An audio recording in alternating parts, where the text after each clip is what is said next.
crude oil prices and gas prices.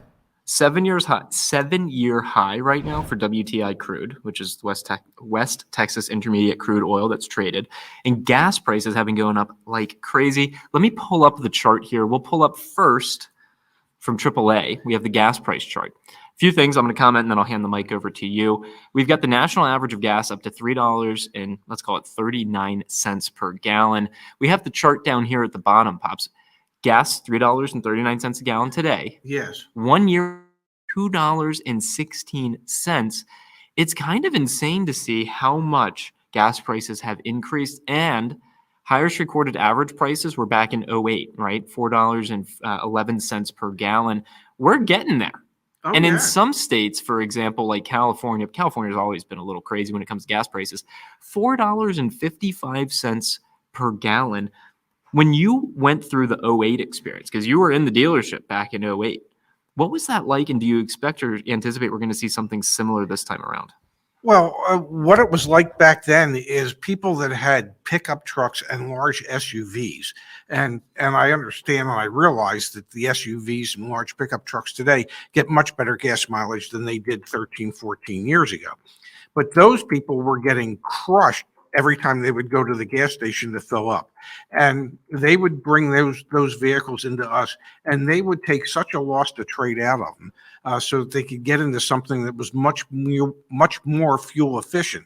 I don't know that we're going to see the same thing happen now, but I would suspect at some point gas will spike at a price that's so high that people will then say to themselves, I need to get myself into something that gets much better gas mileage, and they'll start trading these vehicles in, taking losses, and trying their best to get out of them, because they'll say to themselves, I can't afford another $250 or $300 a month just for gas to drive the car around. The monthly payment alone is more than I can handle, or the insurance with the monthly payment is more than I can handle. But if I have to pay another $300 on top of it for fuel, I definitely can't afford that car.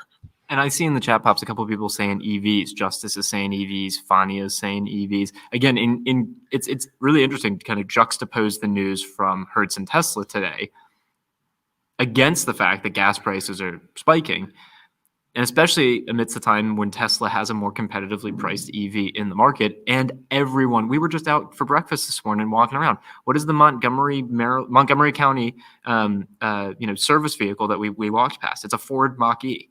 Mustang Mach-E, right? Yes. Like, there are more and more electric vehicles out there. It's interesting to see this interplay between the rise of electric, which again, Hertz's fleet is going to be 20% electric once this deal goes through with Tesla, against rising crude oil prices and gas prices. But here's the one thing you have to keep in mind. Their fleet is about 500,000 cars. Okay?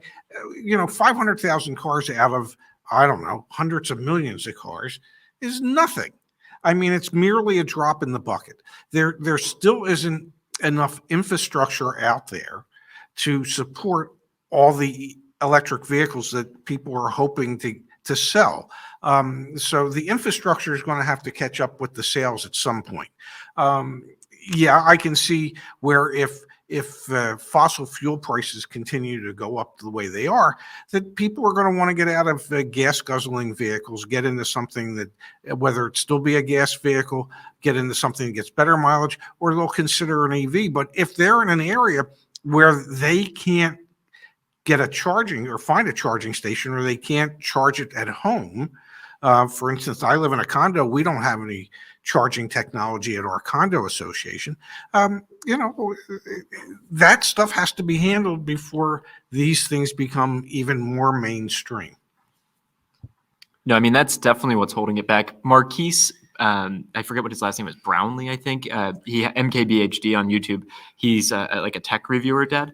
He did a video where they went on a road trip, a 2-day road trip in a Tesla Model S, and a normal Audi, or gas, I should say, Audi Q5 or something like Ford Mustang Mach-E, to compare how long it took to go through the full route. And they all went the same route, and they had to charge or get gas as normal. And obviously the Audi came in first in terms of speed, because gas station, easy. It doesn't take that long to fill the gas tank. What was so interesting was the Tesla came in second by like 45 minutes behind the gas. Fine, easy.